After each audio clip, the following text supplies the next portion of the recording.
Hello students, in today's lecture number 2 on force and laws of motion for class 9, we shall discuss our next topic. Next topic is Aristotle fallacy, Galileo observation, law of inertia and first law of motion. बच्चों, हमने इससे पहले lecture 1 में बात की थी कि जो मोशन का कॉज है वो फोर्स होता है और फोर्स बैलेंस्ड फोर्स हो सकता है, अनबैलेंस्ड फोर्स हो सकता है। फोर्स की एसआई यूनिट न्यूटन होती है, ये हमने बात की। अब एक एरिस्टोटल नाम के साइंटिस्ट थे। एरिस्टोटल ने, जो ग्रीक के रहने वाले थे, ग्रीक थिंकर थे बेसिकली। एरिस्टोटल जो ग्रीक थिंकर थे बेसिकली, ग्रीक विचारधारा के थे, ये कह सकते हो आप। तो जो एरिस्टोटल थे, उन्होंने कहा कि जो स्टेट ऑफ रेस्ट है, यानी जो ऑब्जेक्ट की या किसी बॉडी की जो रेस्ट पोजीशन है, वो उसकी नेचुरल स्टेट होती है। State of rest is natural state of an object. किसने कहा ये बात? ये बात कही किसने? एरिस्टोटल ने। एरिस्टोटल फैलेसी क्यों कहते हैं इसको? इसका झूठ, फैलेसी मतलब झूठ, एरिस्टोटल का झूठ। क्योंकि बाद में ये जो एरिस्टोटल ने कहा, ये आज की डेट में ये एकदम ट्रू नहीं है, ये एकदम रॉन्ग है, इसलिए इसको एरिस्टोटल फैलेसी कहा जाता है। तो एरिस्टोटल ने क्या कहा, ध्यान से सुनिए आप। एरिस्टोटल जो ग्रीक थिंकर थे, उनके साथ में और भी थिंकर्स थे। उन्होंने कहा कि जो स्टेट ऑफ रेस्ट होती है किसी भी ऑब्जेक्ट की, state of rest is natural state of objects. Objects की जो रेस्ट पोजीशन है वो उसकी नेचुरल पोजीशन होती है, आप ये कह सकते हो। यानी वो खुद से आ जाता है रेस्ट में। ये कुल मिला के बात क्या है कि ऑब्जेक्ट जो है, ऑब्जेक्ट खुद से अपनी रेस्ट पोजीशन में आ जाता है, यानी नेचुरल स्टेट है। जैसे हमें छींक आ जाती है ना बेटा, छींक आती है, तो छींक क्या है? नेचुरल प्रोसेस है। तो वैसे ही इसने कहा कि जो ऑब्जेक्ट की पोजीशन है, वो जिसको आप रेस्ट कह रहे हो, state of rest is natural state. कैसी स्टेट है ये? नेचुरल स्टेट है ऑब्जेक्ट की। इसका मतलब एरिस्टोटल ने ये कहा कि जो ऑब्जेक्ट हैं वो मोशन में रखे जा सकते हैं। यदि जो ऑब्जेक्ट रेस्ट में रखा हुआ है, यदि आप उसको मूव करना है, कर चाहते हैं, तो उस पर आपको एक्सटर्नल फोर्स अप्लाई करना पड़ेगा। या फिर यदि ऑब्जेक्ट को आप मोशन के बजाय, यदि कोई ऑब्जेक्ट मान लीजिए मोशन में है ऑलरेडी और उसको रोकना चाहते हैं, तो आपको उस पर फोर्स लगाना पड़ेगा। ठीक है। उन्होंने कहा कि external force is required to keep a body और एन ऑब्जेक्ट इन मोशन। किसी ऑब्जेक्ट या बॉडी को मोशन में रखने के लिए हमें एक्सटर्नल फोर्स की जरूरत होती है। वैसे ही जैसे कि किसी बॉडी को, यदि कोई ऑलरेडी मूविंग बॉडी है, ऑब्जेक्ट है, तो उसको रेस्ट में लाने के लिए भी एक्सटर्नल फोर्स लगाना पड़ता है।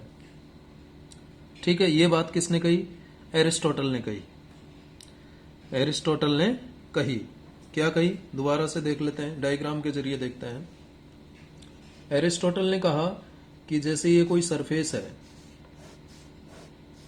ये एक सरफेस है, और इस सरफेस पर ये मान लीजिए एक बॉल है, ये बॉल है।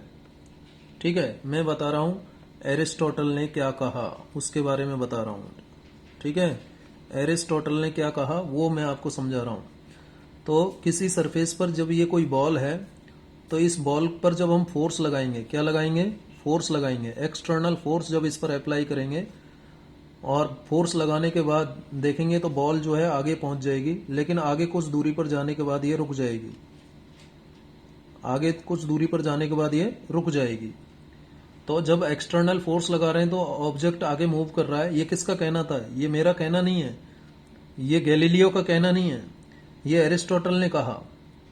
एरिस्टोटल ने क्या कहा बेटा? जब किसी ऑब्जेक्ट पर, बॉडी पर एक्सटर्नल फोर्स लगाया जाता है तो वो अपनी स्टेट को बदल लेता है। यानी यदि वो रेस्ट में है, जैसे कि ये बॉल रेस्ट में थी, और यदि इस पर आप एक्सटर्नल फोर्स लगाओगे तो ये अपनी पोजीशन को बदल लेता है, यानी बॉल मोशन में आ जाती है। बॉल किस में आ जाती है? मोशन में आ जाती है। और जैसे ही एक्सटर्नल फोर्स को हटाओगे, ये बॉल अपनी स्टेशनरी कंडीशन में आ जाएगी कुछ दूरी तक जाने के बाद। ठीक है, ये एरिस्टोटल ने कहा। जबकि गैलीलियो ने कहा नहीं जी, ये जो एरिस्टोटल ने बोला है ये एकदम गलत है, ऐसा नहीं है। तो फिर गैलीलियो ने क्या कहा, देखिए, as per Galileo Aristotle statement is wrong. Aristotle का जो स्टेटमेंट है, एरिस्टोटल ने जो भी बात बोली उसको गैलीलियो ने क्या कहा कि गलत है। बिकॉज गैलीलियो ने क्या बताया, Galileo told that state of rest is not its natural state. कोई भी जो स्टेट ऑफ रेस्ट है किसी ऑब्जेक्ट की, वो नेचुरल स्टेट नहीं होती। जबकि एरिस्टोटल ने क्या कहा कि किसी भी ऑब्जेक्ट की स्टेट ऑफ रेस्ट जो है नेचुरल स्टेट होती है। लेकिन गैलीलियो ने कहा कि ना, state of rest is not its natural state. किसी ऑब्जेक्ट की जो है natural state state of rest नहीं होती। Therefore no need of any external force to keep a body in motion. तो कोई भी जरूरत नहीं है, ऐसा जरूरी नहीं है कि हमेशा जो है एक्सटर्नल फोर्स लगाया जाए किसी बॉडी को मोशन में रखने के लिए, या कोई बॉडी यदि मोशन में है तो उसको रेस्ट में लाने के लिए जो है उसको उसके ऊपर फोर्स लगाया जाए। ऑलवेज ऐसा कोई ट्रू नहीं है, हमेशा ऐसा सत्य नहीं है। हमेशा किसी ऑब्जेक्ट के ऊपर एक्सटर्नल फोर्स आप लगाएंगे तभी वो ऑब्जेक्ट अपनी पोजीशन को बदलेगा, ऐसा कोई जरूरी नहीं है। ये किसने कहा, गैलीलियो ने कहा। और फिर इसके बारे में गैलीलियो ने अपने कुछ एक्सपेरिमेंट्स परफॉर्म किए। और जो गैलीलियो ने कहा, क्या क्या कहा, देखिए, गैलीलियो के अकॉर्डिंग गैलीलियो ने क्या क्या बात बोली। गैलीलियो ने कहा कि आपको अंतर तो समझ में आ गया होगा। एरिस्टोटल ने क्या कहा बेटा, एरिस्टोटल ने कहा कि ये जो रेस्ट है, स्टेट ऑफ रेस्ट है, state of rest is natural state of A object. यानी ऑब्जेक्ट जो है अपने आप जो है रेस्ट में आ जाता है, रेस्ट में आना चाहता है। कौन, ऑब्जेक्ट। कौन कहता है, एरिस्टोटल। तो एरिस्टोटल के अकॉर्डिंग जब कोई ऑब्जेक्ट अपने आप रेस्ट में आता है तो उसके मोशन में लाने के लिए एक्सटर्नल फोर्स की जरूरत होती है, ये एरिस्टोटल ने कहा। जबकि गैलीलियो ने कहा कि नहीं, state of rest is not natural state of an object. Galileo ने कहा कि it is not required always that an external force should act on an object or a body to keep that body or object in motion or in rest. किसी body या object को उसकी rest position या motion में रखने के लिए हमेशा एक्सटर्नल फोर्स लगाया जाए, ये कोई जरूरी नहीं है। इसके लिए फिर गैलीलियो ने कुछ अपनी इस बात को प्रूव करने के लिए लॉजिक्स दिए। उन्होंने क्या कहा, देखिए, गैलीलियो के जो ऑब्जर्वेशंस हैं उनको समझने के लिए सबसे पहले हम एग्जाम्पल लेते हैं। मान लीजिए एक रोड है, मान लीजिए कोई सरफेस है, ठीक है, ये सरफेस है मान लीजिए, ठीक है। या फिर आप मान लीजिए घर का फर्श है। अब घर में क्या होती है, टाइल्स होती हैं। क्या होती है बेटा, टाइल्स होती हैं। ये मान लीजिए घर का फर्श है, ठीक है, ये घर का फर्श है। घर के फर्श पर मान लीजिए टाइल बिछी हुई है। क्या बिछी हुई है, टाइल्स बिछी हुई है। तो जब इस पर किसी बॉल को मूव करवाया जाएगा, ये बॉल है मान लीजिए, ये बॉल है, तो ये बॉल जो है यहां तक पहुंच रहा है मान लीजिए, ठीक है, ये बॉल यहां तक पहुंच गया कुछ समय के बाद। गैलीलियो ने कहा कि जब एक स्मूथ सरफेस पर, ये स्मूथ सरफेस है बेटा, जब टाइल बिछी हुई है तो वो सरफेस कैसी हो जाएगी, स्मूथ हो जाएगी। और स्मूथ हो जाएगी तो यहाँ पर जो एक फोर्स लगेगा किसके बीच, बॉल और टाइल के बीच में। जिस जगह बॉल रखी है उस सरफेस और बॉल की सरफेस के बीच में एक फोर्स लगता है जो कि बॉल की मोशन को अपोज करता है। किसने कही ये बात, गैलीलियो ने कही। सॉलिड के केस में ये फोर्स फ्रिक्शनल फोर्स होता है। यदि आप किसी बॉल को सॉलिड सरफेस पर मूव करते हैं बेटा, तो वहां पर बॉल और जो सॉलिड सरफेस है, चाहे वो स्मूथ है चाहे रफ सरफेस है, उनके बीच में क्या लगता है, फ्रिक्शनल फोर्स लगता है जो कि ऑब्जेक्ट की मोशन को अपोज करेगा। जैसे ये सरफेस है और ये बॉल है, तो बॉल मान लीजिए आप इधर मूव कर रही है, इधर आप एक्सटर्नल फोर्स लगा रहे हैं बॉल पर, तो यहाँ बॉल और सरफेस के नीचे एक फोर्स लगेगा जो इसकी मोशन को अपोज करेगा, जिसको स्मॉल एफ से रिप्रेजेंट करते हैं, जिसे फ्रिक्शनल फोर्स कहते हैं। इस फ्रिक्शनल फोर्स से ज्यादा फोर्स आप लगा देंगे तो बॉल आगे चला जाएगा। अब देखिए, ये जो स्मूथ सरफेस है, ये स्मूथ सरफेस है, ठीक है, स्मूथ सरफेस है, तो स्मूथ सरफेस पर फ्रिक्शन क्या होगा? स्मूथ सरफेस यदि है, स्मूथ सरफेस है तो फ्रिक्शन का वैल्यू क्या होगा बेटा? Friction is less. फ्रिक्शन क्या हो जाएगा उस केस में? लेस हो जाएगा, तो बॉल आगे तक जाएगा। लेकिन यदि ये स्मूथ सरफेस के बजाय आप मान लीजिए एक डामर वाली सड़क होती है, सड़क होती है ना, रोड, रोड की बात कर लो आप, सड़क की, तो रोड पर क्या होता है? रोड जो है कंपैरेटिवली इस जो ये स्मूथ सरफेस जो टाइल बिछा करके बनाई है, इसके कंपैरिजन में ये लेस स्मूथ होता है। कैसा होता है रोड? लेस स्मूथ होता है, ठीक है। लेस स्मूथ सरफेस होती है किसकी? रोड की। यानी यहां पर friction is more, friction is more as compare to previous case. यानी जो आपने टाइल वाले सरफेस की बात की, उस केस के कंपैरिजन में यहाँ पर फ्रिक्शन ज्यादा होगा। और जहां फ्रिक्शन ज्यादा होगा, जब उसी फोर्स को आप इस बॉल पर लगाओगे रख करके, तो ये बॉल जो है ज्यादा डिस्टेंस तक नहीं जाएगी, कम दूरी तय करेगी, क्योंकि यहाँ पर फ्रिक्शन ज्यादा है तो ये बॉल कम डिस्टेंस तक जाएगी। यहाँ फ्रिक्शन कम था तो बॉल ज्यादा डिस्टेंस तक जा रही थी। अब यदि इसी बॉल को रोड के बजाय, यदि ये रोड है, रोड के बजाय यदि कच्चे रास्ते पर मूव किया जाए, यदि इसी बॉल को आप रोड के बजाय, डामर रोड के बजाय, एक पक्के रोड के बजाय यदि आप इसको मूव करते हैं एक कच्चे रास्ते पर, ठीक है, मान लीजिए एक कच्चा रास्ता है, ठीक है, ये कच्चा रास्ता है, क्लियर, इस पर सैंड ज्यादा है, तो इस पर सैंड ज्यादा होगा तो ये मोर रफ सरफेस होगा। कैसा होगा? मोर रफ सरफेस होगा। ये मोर रफ सरफेस है, ठीक है। ये कच्चा रास्ता है कोई, और इस पर इस बॉल को मूव किया हमने, इस बॉल को मूव किया तो ये बॉल और कम डिस्टेंस कवर करेगा। क्यों? क्योंकि यहां पर फ्रिक्शन क्या हो जाएगा? Friction is more, friction is more than previous two cases, ठीक है। जो ऊपर दो केसेज हमने डिस्कस किए हैं, एक तो टाइल वाला सरफेस लिया और एक रोड लिया, दोनों सरफेस के कंपैरिजन में यहाँ पर फ्रिक्शन ज्यादा है, तो बॉल के द्वारा जो डिस्टेंस कवर किया जाएगा वो कम होगा, क्योंकि फ्रिक्शन और ज्यादा हो गया। लेकिन यदि जैसे आप समुद्र के किनारे मान लीजिए, समुद्र के किनारे जो मिट्टी होती है, ठीक है, या नदी आपने देखी है, नदी जब सूख जाती है तो नदी में जो मिट्टी होती है, बालू मिट्टी, उस पर बॉल को मूव कीजिए, तो बॉल को जब उस पर फोर्स लगा करके, नदी की मिट्टी में जब आप बॉल पर फोर्स लगा करके मूव करते हैं तो वो बहुत ही कम डिस्टेंस कवर करेगी, बहुत ही कम डिस्टेंस कवर करेगी, ठीक है, क्योंकि ये मोस्ट रफ सरफेस है। कैसी सरफेस है? Most rough surface, rough surface. क्या ले लिया ये आपने? Send off river, send off river, ठीक है, ड्राई रिवर, सूखी नदी, जो उसमें सैंड होती है बेटा, उस पर आपने जब इस बॉल को मूव किया तो फ्रिक्शन यहाँ क्या होगा? फ्रिक्शन की यदि हम बात करें, फ्रिक्शन इज मैक्सिमम, फ्रिक्शन क्या होगा यहाँ? मैक्सिमम होगा। जब फ्रिक्शन और ज्यादा हो जाएगा तो डिस्टेंस और कम हो जाएगी। तो आपने देखा कि यहाँ पर जो बॉल का मूवमेंट हो रहा है ये डिपेंड कर रहा है फ्रिक्शन पर। फ्रिक्शन कम है तो बॉल ज्यादा डिस्टेंस कवर कर रही थी। देखिए जैसे शुरू वाले केस में फ्रिक्शन एकदम कम था, स्मूथ सरफेस थी, तो जो बॉल जो है वो बहुत ज्यादा डिस्टेंस कवर कर रही थी। फिर आपने एक रोड लिया, सड़क का जो फ्रिक्शन है, सड़क पर friction as compare to this smooth surface on which tiles are placed, तो उस स्मूथ सरफेस के कंपैरिजन में रोड का जो फ्रिक्शन है वो ज्यादा होता है। तो रोड पर जब ज्यादा फ्रिक्शन है तो बॉल ने कम डिस्टेंस कवर किया।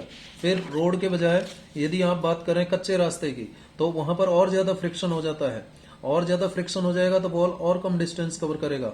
और यदि हम बात करें सैंड की, जहां बहुत सारी मिट्टी पड़ी हुई है, जैसे कि नदी की, सूखी नदी में जब बालू मिट्टी की हम बात करते हैं, उसके ऊपर जब बॉल को मूव करते हैं तो क्या होता है? बॉल बहुत कम डिस्टेंस कवर करता है। क्यों?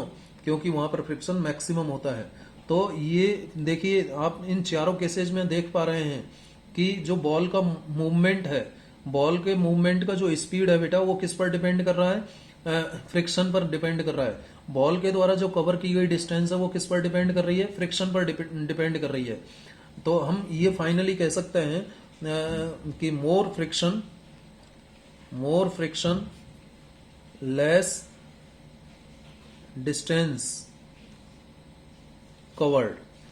ज्यादा फ्रिक्शन होगा तो लेस डिस्टेंस कवर्ड होगी, ठीक है, लेस डिस्टेंस कवर्ड। और लेस फ्रिक्शन होगा, लेस फ्रिक्शन तो मोर डिस्टेंस कवर्ड, तो ज्यादा डिस्टेंस कवर्ड होगी। ये गैलीलियो ने कहा। किसने कहा? गैलीलियो ने। तो फाइनली फिर गैलीलियो ने फाइनली कहा कि जो एरिस्टोटल ने कहा है ना वो सब रॉन्ग है। जो एरिस्टोटल ने बोला वो सब रॉन्ग है। किसने कहा? गैलीलियो ने। तो गैलीलियो ने देयरफॉर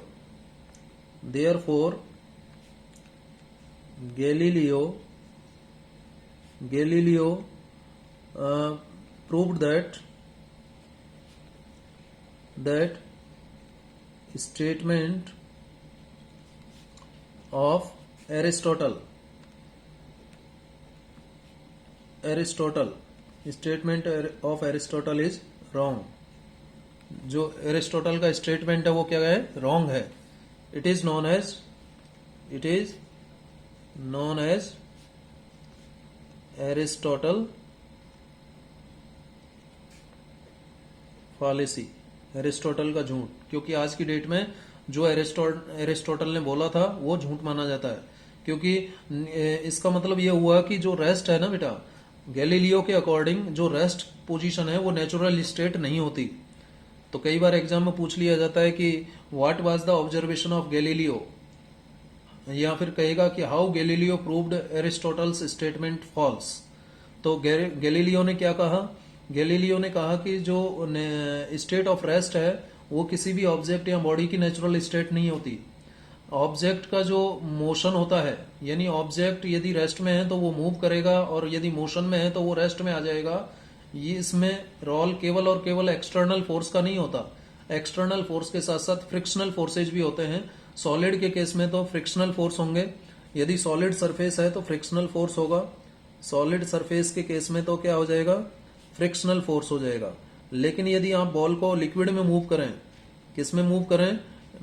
लिक्विड में मूव करें, लिक्विड के अंदर मूव करते हैं, लिक्विड या लिक्विड प्लस गैस की यदि आप बात करोगे, लिक्विड और लिक्विड प्लस गैस। अब लिक्विड प्लस गैस को आप एक दूसरा नाम भी देते हो, जानते हैं क्या? लिक्विड प्लस गैस को फ्लूइड भी कहते हैं। तो इस केस में कौन सा फोर्स आ जाता है? विस्कस फोर्स आ जाता है। कौन सा आ जाता है? विस्कस फोर्स, ठीक है, विस्कस फोर्स आ जाता है। तो ये जो फ्रिक्शनल फोर्स है, विस्कस फोर्स है, ये मोशन के अपोजिट लगते हैं। इसलिए यदि कोई ऑब्जेक्ट मोशन में है तो वो रेस्ट में आता है। तो ये कोई भी ऑब्जेक्ट जो मोशन में है और वो जो रेस्ट में आ रहा है, वो रेस्ट में किस वजह से आ रहा है? फ्रिक्शनल फोर्स या विस्कस फोर्स की वजह से आ रहा है, ना कि एक्सटर्नल फोर्स की वजह से। तो जो एरिस्टोटल ने कहा कि एरिस्टोटल ने क्या कहा था बेटा कि जो एक्सटर्नल फोर्स है वो ऑब्जेक्ट को मोशन से रेस्ट में ले आते हैं। यदि कोई ऑब्जेक्ट मूविंग कंडीशन में है और वो रेस्ट में आता है तो वो किसकी वजह से आता है? एक्सटर्नल फोर्स की वजह से आता है। उन्होंने कहा कि नेचुरल स्टेट होता है रेस्ट। लेकिन एरिस्टोटल, बाद में गैलीलियो ने कहा कि नहीं, जो रेस्ट पोजीशन है वो किसी भी ऑब्जेक्ट का नेचुरल स्टेट नहीं होता। ऑब्जेक्ट यदि मोशन में है और वो रेस्ट में आता है तो उसकी पीछे क्या कारण है? फ्रिक्शनल फोर्स वजह बनता है, या जो एयर उसकी मोशन को अपोज करती है वो वजह बनता है, या विस्कस फोर्स लिक्विड के केस में तो विस्कस फोर्स इनकी वजह बनती है। तो फ्रिक्शनल फोर्स और विस्कस फोर्स जो है हमेशा मोशन के अपोजिट डायरेक्शन में लगते हैं बेटा। जिस डायरेक्शन में अप्लाइड फोर्स लगता है उसके अपोजिट डायरेक्शन में फ्रिक्शनल फोर्स लगते हैं। फ्रिक्शनल फोर्स एक कॉन्टैक्ट फोर्स होता है। कैसा फोर्स होता है? कॉन्टैक्ट फोर्स होता है, ध्यान रखिएगा। Frictional force is a contact force. Contact force क्यों कहते हैं इसको? कॉन्टैक्ट मतलब संपर्क। कॉन्टैक्ट फोर्स क्यों कहा जाता है? देखिए, फ्रिक्शनल फोर्स आप लिख सकते हैं चाहे तो, फ्रिक्शनल फोर्स इज ए, ये पॉइंट बना के आप लिख लीजिएगा, frictional force is a contact force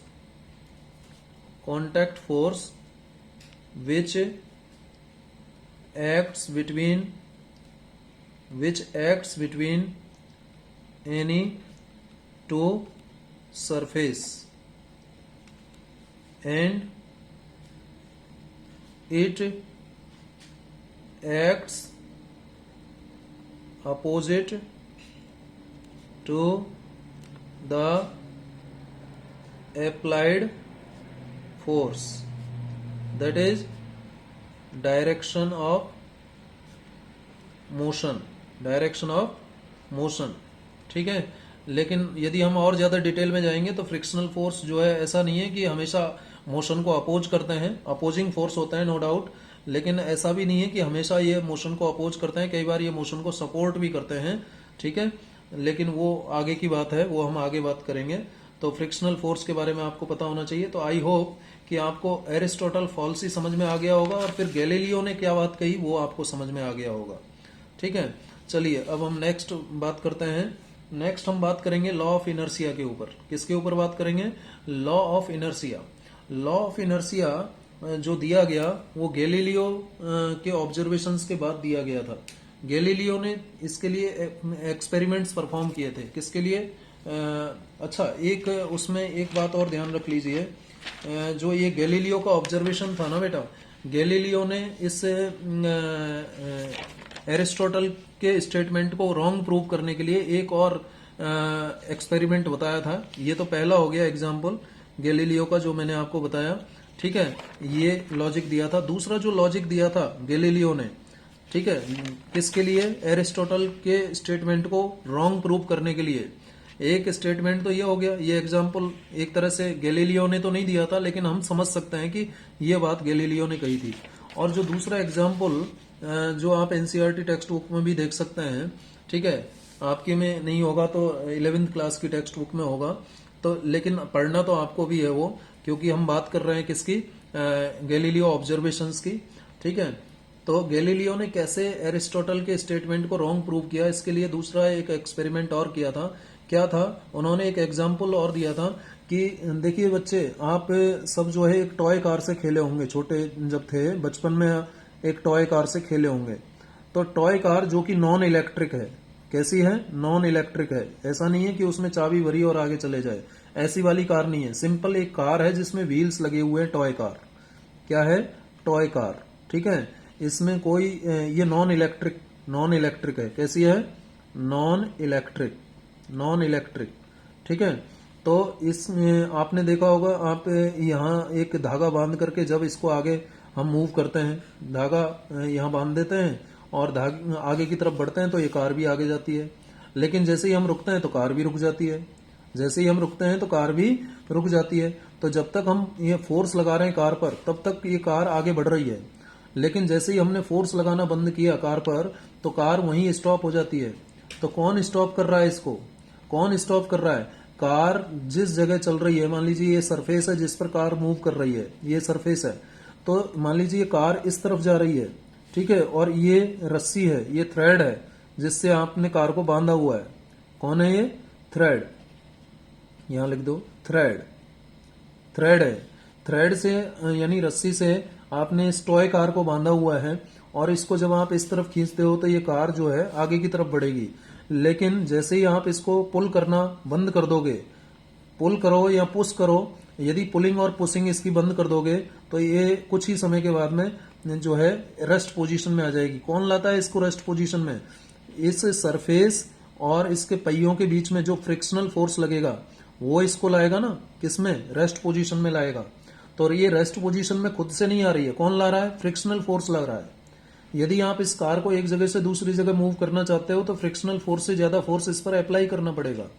लेकिन यदि ये कार यदि अपनी रेस्ट पोजीशन में आ रही है तो फिर उस केस में किस वजह से आ रही है रेस्ट पोजीशन में? फ्रिक्शनल फोर्स की वजह से आ रही है, क्योंकि आपने एक्सटर्नल फोर्स जो अप्लाई कर रहे थे वो तो हटा लिया, तब भी ये रेस्ट पोजीशन में आ रही है, तब भी ये रेस्ट पोजीशन में आ रही है। यदि एक्सटर्नल फोर्स लगा करके ये रेस्ट पोजीशन में आती तो बात अलग थी, लेकिन यहां तो बिना एक्सटर्नल फोर्स लगाए एक बार आपने लगा दिया और कुछ डिस्टेंस इसने कवर किया और फिर अपने आप रेस्ट में आ गई। इसका मतलब इसको कोई और फोर्स रेस्ट में ला रहा है, और वो फोर्स कौन है? ये अपोजिंग फोर्स है, जिसको आप क्या कह रहे हो? फ्रिक्शनल फोर्स कह रहे हो। कौन सा फोर्स? Frictional force. तो ये फ्रिक्शनल फोर्स इसको रेस्ट में लाता है, ना कि जो रेस्ट पोजीशन है वो कार की नेचुरल स्टेट होती है। नेचुरल स्टेट नहीं होती रेस्ट पोजीशन, नेचुरल पोजीशन नहीं है, ये फ्रिक्शनल फोर्स की वजह से आता है। ठीक है, तो ये एक एग्जाम्पल के जरिए हम समझ सकते हैं कि जो एरिस्टोटल ने बोला वो क्या था, एरिस्टोटल का झूठ था, एरिस्टोटल फॉल्सी उसको कहते हैं। तो इस तरीके से गैलीलियो ने बताया कि जो एरिस्टोटल का स्टेटमेंट है वो गलत स्टेटमेंट है। ठीक है, चलिए अब आ जाते हैं हम लॉ ऑफ इनर्शिया पर। लॉ ऑफ इनर्शिया की जब हम बात करते हैं तो गैलीलियो की जो ऑब्जर्वेशंस एरिस्टोटल के स्टेटमेंट को प्रूव करने के लिए जो गैलीलियो ने अपने ऑब्जर्वेशंस दिए उनका हम यूज करते हैं। गैलीलियो ने 2 एक्सपेरिमेंट अपने परफॉर्म किए थे, किसे देने के लिए, लॉ ऑफ इनर्शिया को देने के लिए। लॉ ऑफ इनर्शिया को देने के लिए गैलीलियो ने 2 एक्सपेरिमेंट परफॉर्म किए थे। तो गैलीलियो ने बेसिकली क्या किया, गैलीलियो जब लॉ ऑफ इनर्शिया को दे रहे थे तो गैलीलियो ने पहले क्या स्टडी किया, गैलीलियो स्टडीड इंक्लाइंड प्लेन। किसकी स्टडी की उन्होंने, इंक्लाइंड प्लेन,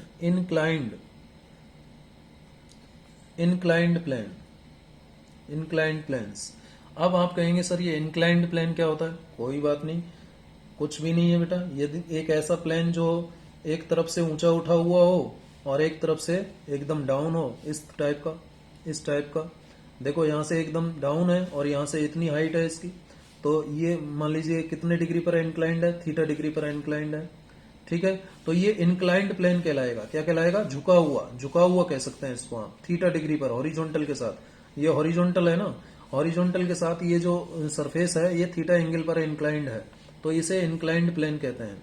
तो इस पर उन्होंने गैलीलियो ने एक बॉल को यहां से छोड़ा, गैलीलियो ने यहां से एक बॉल को छोड़ा। तो जब यहां से बॉल को छोड़ा तो उन्होंने देखा कि बॉल नीचे गई, बॉल कहां गई, नीचे पहुंच गई। और जैसे जैसे बॉल आगे बढ़ रही थी वैसे वैसे बॉल की स्पीड बढ़ रही थी। क्या बढ़ रही थी, बॉल की स्पीड बढ़ रही थी। जैसे जैसे बॉल आगे आ रही थी वैसे वैसे बॉल की स्पीड बढ़ रही थी। यानी यहां पर जो बॉल का मोशन है वो कैसा मोशन है, the motion of ball is accelerated. कैसा मोशन है बॉल का, एक्सिलरेटेड मोशन है। ठीक है, लेकिन जब इसी बॉल को इस टाइप के एक इंक्लाइंड प्लेन पर ऊपर की तरफ फेंका जाता है, सेम इंक्लाइंड प्लेन लिया हमने, थीटा, ये थीटा डिग्री पर इंक्लाइंड है। ठीक है, अब बॉल को यहां ऊपर से छोड़ने के बजाय क्या किया, यहां से बॉल को यहां से जो है ऊपर की तरफ धक्का दिया, बॉल को यहां से ऊपर की तरफ इस पर फोर्स लगाया तो बॉल ऊपर जाएगी। अब जैसे जैसे बॉल ऊपर जाएगी, अब ऐसा तो है नहीं कि पूरी यहां तक पहुंच जाएगी, धीरे धीरे बॉल ऊपर जाएगी। अब बॉल जब ऊपर जाएगी तो अब बॉल की स्पीड क्या होगी, कम होगी। जैसे जैसे बॉल ऊपर जाएगी वैसे वैसे बॉल की स्पीड क्या होगी, कम होती चली जाएगी, डाउन हो जाएगी और एक जगह जाके एकदम जीरो हो जाएगी, फिर वो वापस आ जाएगी। तो जब बॉल ऊपर जा रही थी तो इसकी स्पीड क्या हो रही थी बेटा, कम हो रही थी। और जब किसी मोशन में स्पीड कम होती है ऑब्जेक्ट की तो उसे हम क्या कहते हैं, retarded motion of the ball is, motion of ball is retarded. कैसी मोशन है, रिटार्डेड। यानी यहां पर जो एक्सिलरेशन है वो रिटार्डेड एक्सिलरेशन है। और यहां पर रिटार्डेड को और हम दूसरा क्या नाम देते हैं, D acceleration, D accelerated motion है ये। कौन सी मोशन है, डी एक्सिलरेटेड कहो या रिटार्डेड कहो। और ये कैसी है, एक्सिलरेटेड, क्योंकि यहां पर स्पीड बढ़ रही है और यहां पर स्पीड कम हो रही है। तो यहां पर क्या हो रही है, स्पीडिंग डाउन, बॉल की जो स्पीड है वो डाउन हो रही है, यानी स्पीडिंग डाउन, तो इसे रिटार्डेड मोशन कहा। और यहां पर बॉल जब ऊपर से छोड़ी गई तो बॉल की स्पीड बढ़ रही थी, तो इसमें स्पीड बढ़ रही है, स्पीडिंग अप, तो इस मोशन को क्या कहा गया, एक्सिलरेटेड मोशन कहा गया। तो ये एक एक्सपेरिमेंट था। दूसरा उन्होंने क्या किया, दूसरा उन्होंने, हालांकि इसी पहले एक्सपेरिमेंट का ही एक दूसरा आप कह सकते हो रूप था। इस तरीके से दोनों इंक्लाइंड प्लेन को इस तरीके से उन्होंने रख दिया। ठीक है, इस तरीके से रख दिया दोनों इंक्लाइंड प्लेन को इस तरीके से रख दिया, थीटा थीटा। ठीक है, जितनी हाइट इस इंक्लाइंड प्लेन की है उतनी हाइट इसकी है। अब यहां से उन्होंने बॉल को छोड़ा, तो वही केस आया कि जैसे जैसे बॉल नीचे गई वैसे वैसे इसकी स्पीड बढ़ रही थी और यहां पहुंची बॉल तो मैक्सिमम स्पीड। अब फिर बॉल यहां से क्या होगी, बॉल यहां से इस इंक्लाइंड प्लेन पर जाएगी। अब जैसे जैसे बॉल इधर इंक्लाइंड प्लेन पर जाएगी वैसे वैसे इसकी स्पीड जो है डाउन होगी, वैसे वैसे स्पीड डाउन होगी। अब जरूरी नहीं है कि उतनी की उतनी हाइट पर, जैसे ये हाइट स्मॉल h है, ये हाइट स्मॉल h है और ये भी हाइट स्मॉल एच है, ठीक है। तो अब देखिए, लेकिन बॉल स्मॉल एच हाइट तक नहीं जा रही है, बॉल यहीं तक रह गई, इस हाइट तक रह गई, इस हाइट तक रह गई है बॉल, इस हाइट पे ही गई है, इससे आगे नहीं गई है, एच हाइट तक नहीं गई है, ठीक है। इसको मैं मान लेता हूं, मान लीजिए ये स्मॉल एच हाइट है, तो एक्स तक ही गई है बॉल। कहां तक गई है? एक्स तक ही गई है। क्यों गई है? क्योंकि देखिए, पहले तो बॉल का स्पीड बढ़ रहा था, एक्सिलरेटेड मोशन थी, लेकिन जैसे ये इस इंक्लाइंड प्लेन पर जाएगी वैसे ही इसकी मोशन रिटार्डेड हो जाएगी, और रिटार्डेड मोशन होने के कारण इसकी स्पीड डाउन होती चले जाएगी, और एक जगह ऐसी आएगी जहां पर ये इसकी स्पीड 0 हो जाएगी, ठीक है। फिर ये इधर आएगी, फिर ऐसे ऐसे मूव करती है। तो ये दूसरा एक एक्सपेरिमेंट किया था किसने? गैलीलियो ने। तो गैलीलियो ने कहा उसके बाद में कि जो ये बॉल मूव कर रही है, जब बॉल ऊपर से नीचे की तरफ जाती है तो इसकी स्पीड में क्या होता है? इंक्रीज होता है, यानी मोशन एक्सिलरेटेड होती है। लेकिन जब उसी इंक्लाइंड प्लेन पर ऊपर की तरफ हम बॉल को भेजते हैं तो उसकी स्पीड डाउन होती चले जाती है, यानी उसकी मोशन रिटार्डेड होती है। दूसरा जो एक्सपेरिमेंट उन्होंने किया किसने? गैलीलियो ने। वो क्या किया था? इस टाइप के उन्होंने प्लेन लिए, इनको भी इंक्लाइंड प्लेन कहा जाता है बेटा। क्या कहा जाता है? Double inclined plane.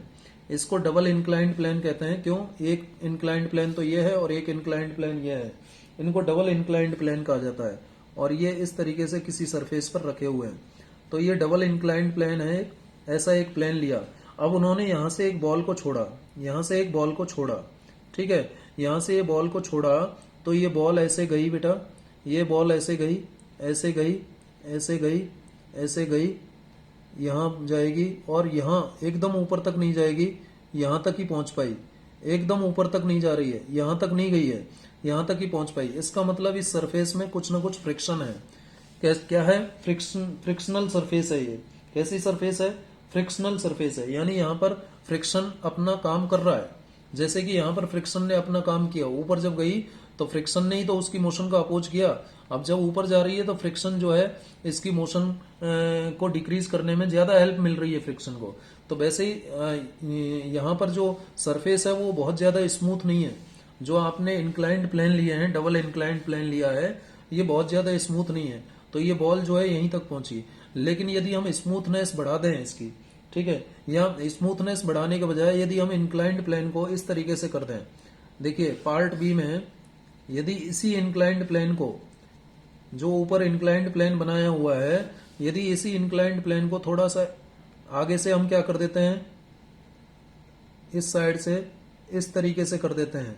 अब देखिए ये एंगल, ये वाला जो एंगल है, ये वाला जो एंगल है और ये वाला एंगल, दोनों अलग अलग है, ये कम है, ठीक है। ये देखिए, इसको और इंक्लाइन कर दिया, ऐसे था और आगे बढ़ा दिया और इंक्लाइन कर दिया, ठीक है, और इंक्लाइन कर दिया नीचे की तरफ, डाउनवर्ड डायरेक्शन में। तो अब फिर इस बॉल को छोड़ा तो बॉल, सरफेस वही है, जितना रफनेस इस सरफेस का है उतना ही रफनेस इसका है, सेम सरफेस है दोनों। लेकिन क्या किया, ये वाला जो इंक्लिनेशन है इस आर्म का, इसका झुकाव जो है, इसको थोड़ा और ज्यादा कर दिया झुकाव को, इंक्लिनेशन को, ठीक है। तो लेकिन अब बॉल क्या होगा, अब बॉल बेटा आगे तक जाएगी, यहां तक पहुंच जाएगी। अभी भी पूरा जरूरी नहीं है कि यहां तक पहुंचे, लेकिन अब ज्यादा डिस्टेंस कवर करेगी। पहले कम डिस्टेंस कवर कर रही थी, यहीं तक जा रही थी, ठीक है। ये जो डिस्टेंस है इस डिस्टेंस की तुलना में कम है, ये डिस्टेंस ज्यादा है। ये डिस्टेंस जो कवर की गई अब, ये क्या है, ज्यादा है। लेकिन अब थर्ड केस में उन्होंने क्या किया, इसी इंक्लाइंड प्लेन को और थोड़ा सा चेंज कर दिया। और कैसे बना दिया, देखिए थर्ड केस में इसी इंक्लाइंड प्लेन को गैलीलियो ने इस तरीके से कर दिया। थर्ड केस में गैलीलियो ने इसी इंक्लाइंड प्लेन को एक तरफ से तो ऐसे रखा, एक तरफ से तो ऐसे रखा और इस पर बॉल रखी, और दूसरी तरफ से उन्होंने क्या किया, एकदम इंक्लिनेशन जीरो कर दिया। कैसा कर दिया, जीरो कर दिया। यानी यहां पर इंक्लिनेशन जीरो हो गया, यहां पर कुछ है, और यहां सबसे ज्यादा इंक्लाइंड था फर्स्ट में एंगल ऑफ इंक्लिनेशन सबसे ज्यादा था, यहां कम हुआ, यहां पर एकदम जीरो हो गया। अब इस बॉल को जब यहां से उन्होंने छोड़ा तो बॉल जो है अब ज्यादा और डिस्टेंस तक जाएगी, और ज्यादा डिस्टेंस तक गई, और ज्यादा डिस्टेंस तक चली जाएगी, अब ज्यादा डिस्टेंस कवर करेगी। हालांकि जो सरफेस आपने लिया है उनका स्मूथनेस सेम है तीनों केस में, लेकिन जो इंक्लिनेशन है, एंगल ऑफ इंक्लिनेशन है, वो अलग अलग है। इस वजह से बॉल ने अलग अलग डिस्टेंस कवर किया। लेकिन अब यदि एंगल ऑफ इंक्लिनेशन के बजाय यदि आगे गैलीलियो ने क्या किया, गैलीलियो ने एक ऐसा सरफेस लिया जिस पर कोई फ्रिक्शन ही नहीं है। क्या लिया? ऐसा सरफेस लिया जो फ्रिक्शन लेस है, फ्रिक्शन लेस सरफेस है। मान लीजिए कैसा सरफेस है? फ्रिक्शन लेस, कि यहां पर फ्रिक्शन ही नहीं है। तो यदि इस बॉल को कुछ फोर्स लगा करके मूव किया जाएगा फ्रिक्शन लेस सरफेस पर, तो ये कभी रुकेगी नहीं, ये हमेशा मूव करती रहेगी, हमेशा मूव करती रहेगी, इनफाइनाइट डिस्टेंस तक आगे जाती रहेगी, कभी नहीं रुकने वाली। फ्रिक्शन लेस सरफेस है तो इसकी मोशन को अपोज करने वाला तो कोई है ही नहीं, फ्रिक्शन लेस सरफेस है। यदि जीरो फ्रिक्शन है, आइडियली फ्रिक्शन लेस है एकदम, ना तो यहाँ पर एयर अपोज कर रही है इसकी मोशन को, ना ही फ्रिक्शनल फोर्स अपोज कर रहे हैं, तो ये बॉल कभी रुकने वाली नहीं है। यदि ये मोशन में है तो मोशन करती रहेगी, और यदि ये रेस्ट में है तो रेस्ट में ही रहेगी। ठीक है, यदि बॉल कहाँ मूव कर रही है? फ्रिक्शन लेस सरफेस पर मूव कर रही है। और यदि बॉल ऐसी सरफेस पर मूव करती है जहां पर फ्रिक्शनल फोर्स प्रेजेंट है, तो वहां पर बॉल कुछ डिस्टेंस तक जाने के बाद अपने आप स्टॉप हो जाती है। कौन स्टॉप कर रहा है इसको? फ्रिक्शनल फोर्स स्टॉप कर रहा है तीनों केसेज में। ठीक है, एंगल ऑफ इंक्लिनेशन पर भी डिपेंड हो रहा है कि फ्रिक्शनल फोर्स किस मैग्नीट्यूड का होगा। ठीक है, जैसे कि यहाँ फ्रिक्शनल फोर्स सबसे कम, यहाँ उससे ज्यादा, यहाँ उससे ज्यादा। ठीक है, तो फ्रिक्शनल फोर्स जैसे जैसे कम हुआ, और यहाँ पर तो हमने जीरो फ्रिक्शन ले लिया।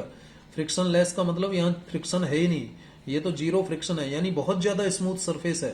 फ्रिक्शन लेस सरफेस का मतलब वेरी मच स्मूथ सरफेस। ठीक है, आइडियली स्मूथ आप कह सकते हो, यानी जीरो फ्रिक्शन आप ले रहे हो तो वेरी मच स्मूथ सरफेस होगी ये। ठीक है, जब बहुत ज्यादा स्मूथ सरफेस लेंगे, आइडियली स्मूथ यानी कोई उसमें रफनेस नहीं है, ऐसी सरफेस पर, फ्रिक्शन लेस सरफेस पर जब बॉल को मूव किया जाता है तो वो हमेशा यदि मोशन में है तो मोशन में ही रहेगी, और रेस्ट में है तो रेस्ट में ही रहेगी, अनलेस और अनटिल, जब तक इस बॉल पर कोई एक्सटर्नल फोर्स ना लगाया जाए। जब तक इस बॉल पर कोई एक्सटर्नल फोर्स नहीं लगाया जाएगा आगे, तब तक ये बॉल यदि मोशन में है तो मोशन में ही रहेगी, और रेस्ट में है तो रेस्ट में ही रहेगी। ठीक है, इसे कहते हैं इनर्सिया।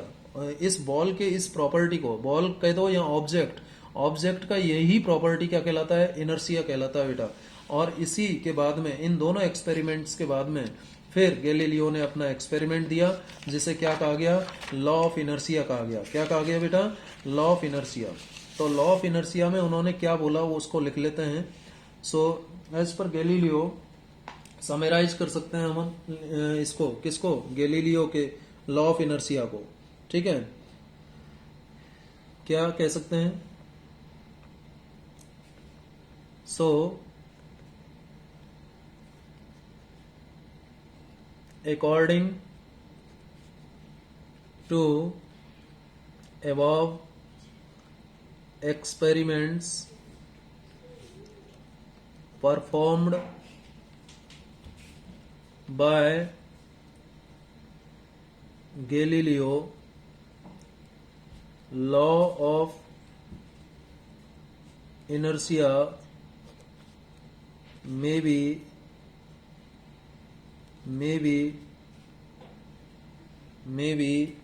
summarized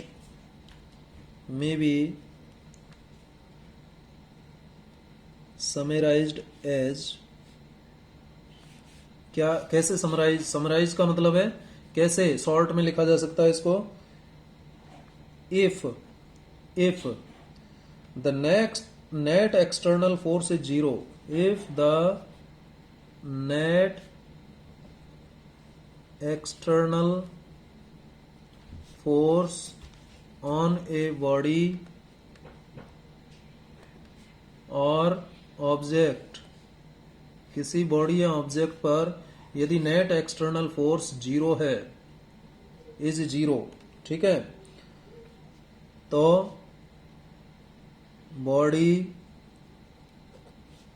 और ऑब्जेक्ट, ठीक है, कुछ भी कह लो, बॉडी या ऑब्जेक्ट क्या होगा? एट रेस्ट, कोई बॉडी जो रेस्ट में है, a body or object at rest continues to remain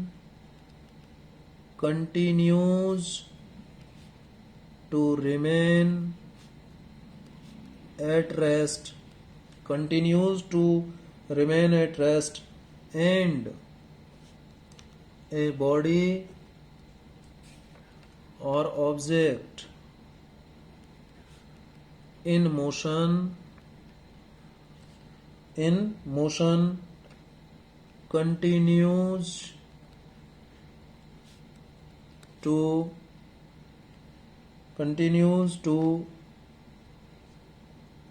be in the state of motion. यदि कोई बॉडी रेस्ट में है तो वो रेस्ट में ही रहेगी, और यदि कोई बॉडी मोशन में है तो वो मोशन में ही रहेगी यदि एक्सटर्नल फोर्स जीरो है. यदि किसी बॉडी पर, ऑब्जेक्ट पर एक्सटर्नल फोर्स जीरो है तो वो है बॉडी. क्या बोला है इसमें? जो गैलीलियो ने अपना लॉ ऑफ इनर्शिया दिया उसमें उन्होंने कहा कि if the net external force on A body or object is zero, यदि किसी बॉडी या ऑब्जेक्ट पर नेट एक्सटर्नल फोर्स यानी टोटल, नेट मतलब टोटल, एक्सटर्नल फोर्स यानी एक्सटर्नली जो अप्लाइड फोर्स है यदि वो जीरो है, यानी कोई आप फोर्स अप्लाई नहीं कर रहे हैं, तो एक बॉडी जो रेस्ट में होती है, a body at rest continues to remain at rest and a body in motion continues to be in the state of motion. This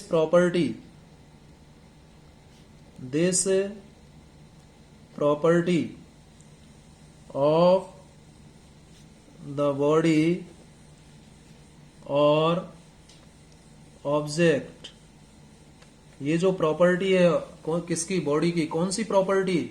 जिस प्रॉपर्टी के कारण वो बॉडी जो है रेस्ट में है तो रेस्ट में ही रहेगी और मोशन में है तो मोशन में ही रहेगी, यानी अपनी स्टेट नहीं बदलना चाहती.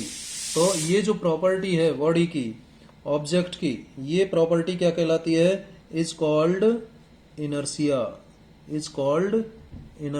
इसे ही हम क्या कहते हैं बेटा? इनर्शिया कहते हैं. क्या कहते हैं? इनर्शिया कहते हैं. ठीक है, इनर्शिया कहते हैं. यही this is known as law of inertia. ये लॉ ऑफ इनर्शिया कहलाता है बेटा. अब देखिए इनर्शिया के बारे में हम अलग से और बात करेंगे. एक इनर्शिया की एक डेफिनेशन तो आपको यहाँ पता चल गई. इनर्शिया की और अलग से हम बात करेंगे. इनर्शिया, INERTIA, इनर्शिया, इसके बारे में हम बात करना चाहेंगे. इनर्शिया इस शब्द से बना है बेटा, इनर्ट का मतलब होता है नो चेंज, कोई बदलाव नहीं, नो चेंज. ठीक है, इनर्ट शब्द से बना है जिसका मतलब होता है नो चेंज. ठीक है, फिर इससे क्या बना? इनर्शिया.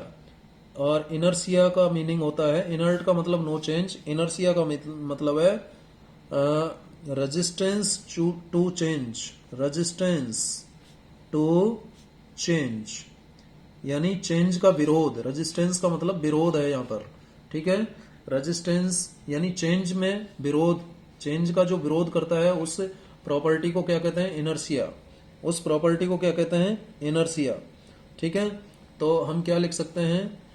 इनर्शिया को डिफाइन कैसे कर सकते हैं? It is the property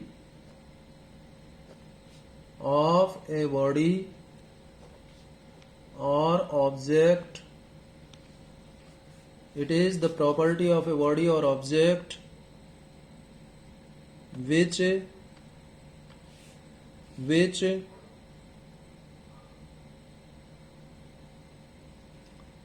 which keeps a body in rest if it is in rest already and keeps the body in motion if that body is already in motion,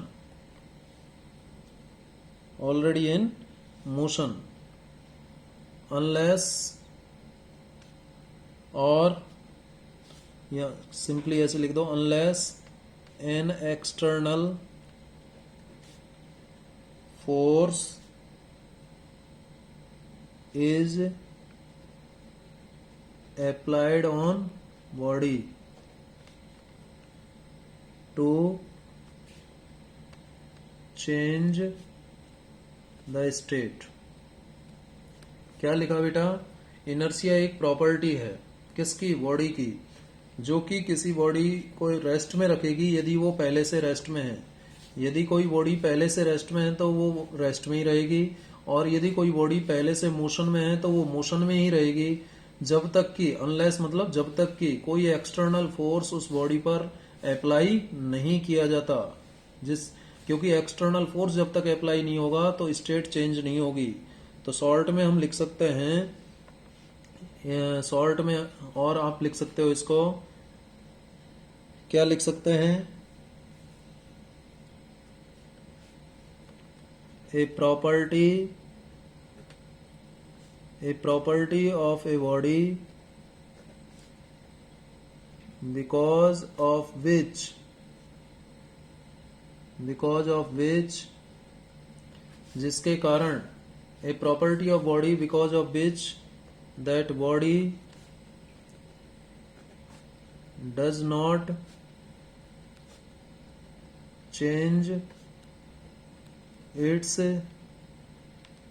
state, वो खुद की अवस्था को नहीं बदलती है। State of rest or motion, state of rest or motion.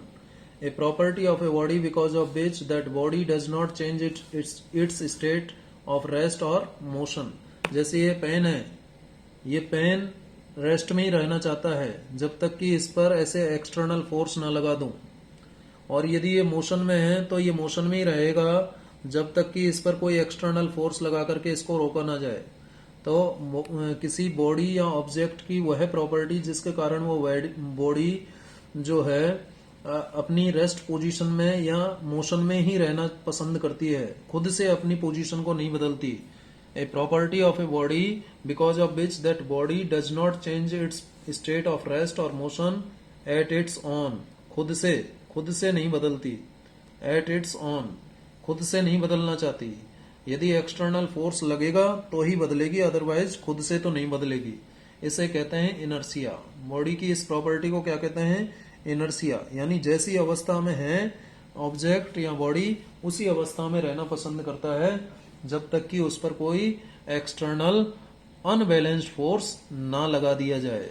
ठीक है, एक्सटर्नल फोर्स कैसा होना चाहिए? अनबैलेंस्ड फोर्स होना चाहिए, तभी वो रेस्ट से मोशन में या मोशन से रेस्ट में आ सकता है।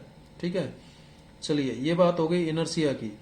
अब यहां पर हम बात करेंगे, इनर्शिया 3 टाइप की होती है बेटा। कितने टाइप की होती है? 3 टाइप होती है इसकी। Types of inertia. Types of inertia. Number 1,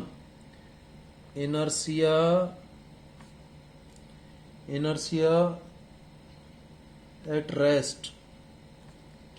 ठीक है, रेस्ट में इनर्शिया होता है। तो कोई ऑब्जेक्ट रेस्ट में है तो वो रेस्ट में ही रहना पसंद करता है। किसकी वजह से? Inertia due to rest. यदि कोई ऑब्जेक्ट रेस्ट में है तो वो रेस्ट में ही रहना पसंद करेगा, क्योंकि उसका एक इनर्शिया है। इनर्शिया मतलब प्रॉपर्टी है, वो प्रॉपर्टी उस ऑब्जेक्ट की पोजीशन को बदलने नहीं देना चाहती। ठीक है, खुद से नहीं बदलना चाहती। ठीक है, क्लियर है? कौन? Inertia at rest. जैसे आप देखिए, ये पेन यहाँ रखा हुआ है तो ये रखा रहना चाहता है। ये क्यों रखा हुआ है एक जगह पेन?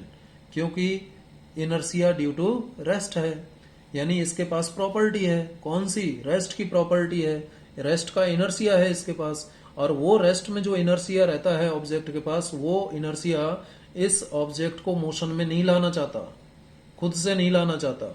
यानी पेन खुद से मोशन में नहीं आना चाहता, इनर्शिया है। ठीक है, इनर्शिया एट रेस्ट एक हो गया। ठीक है, दूसरा इनर्शिया ड्यू टू भी कह सकते हो आप, एट के बजाय ड्यू टू लिख लो इसको। Inertia due to rest, inertia due to motion. Motion, inertia due to motion, inertia due to motion.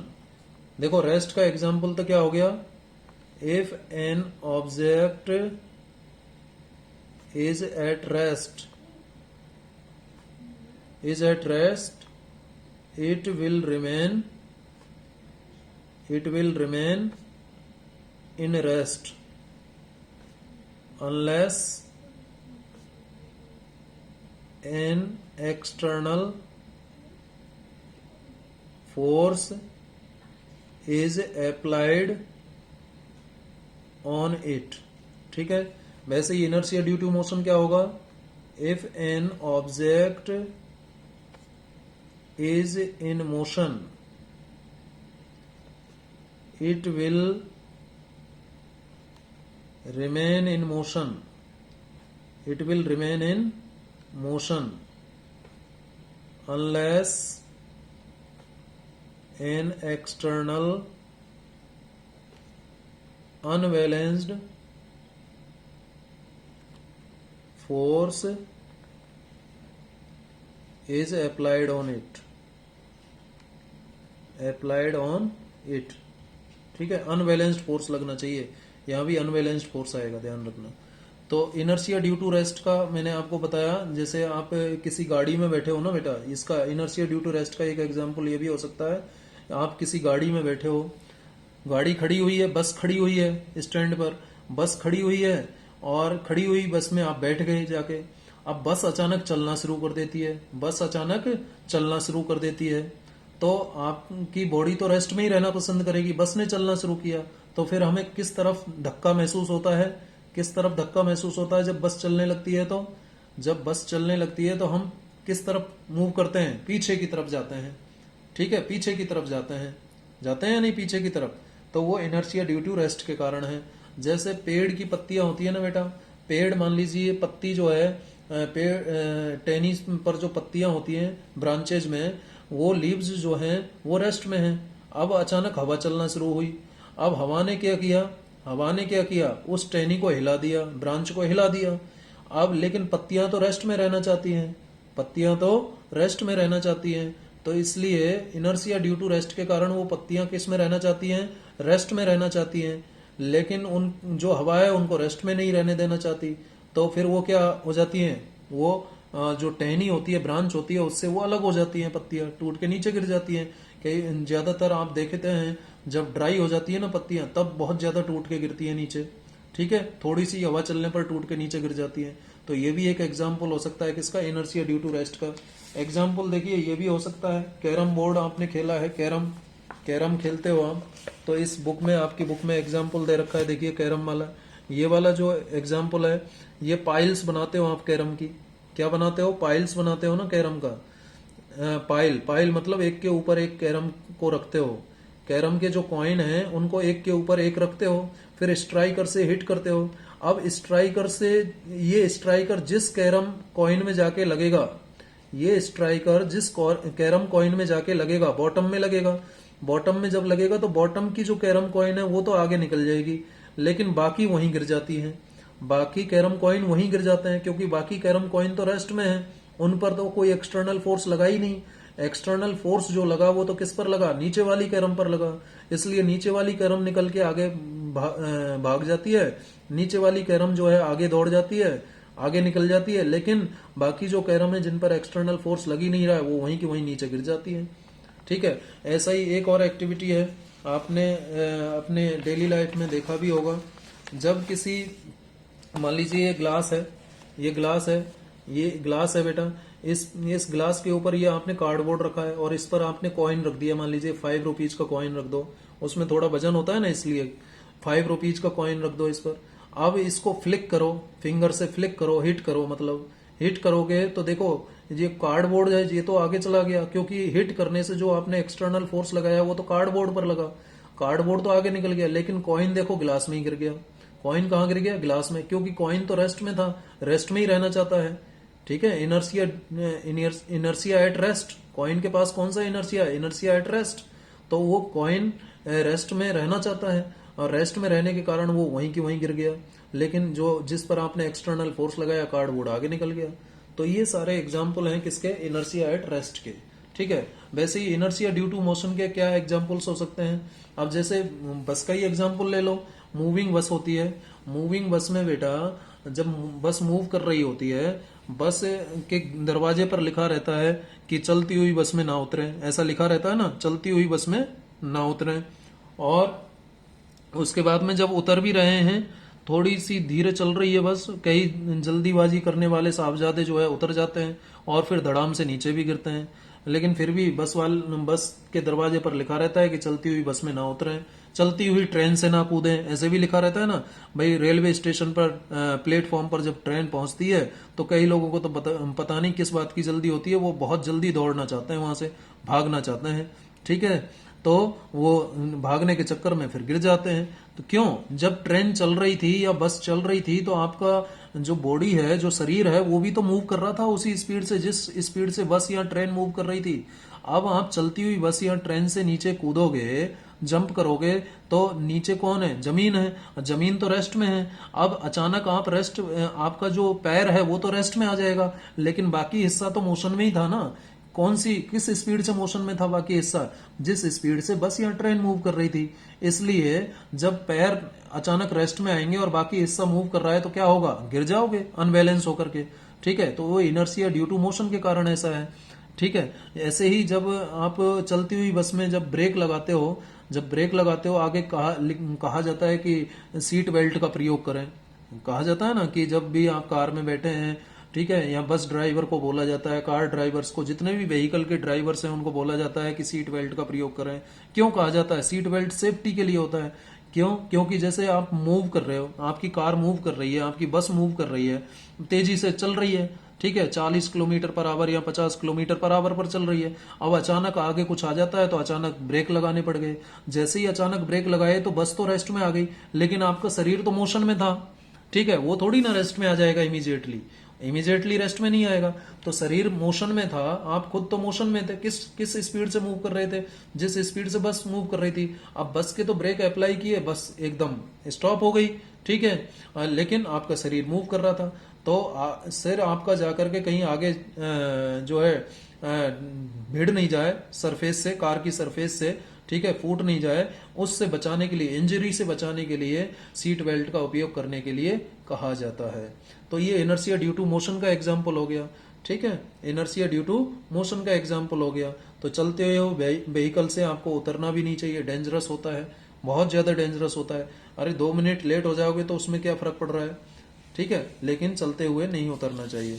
चलिए आगे हम बात करते हैं, तीसरा टाइप का जो इनर्शिया होता है वो क्या है।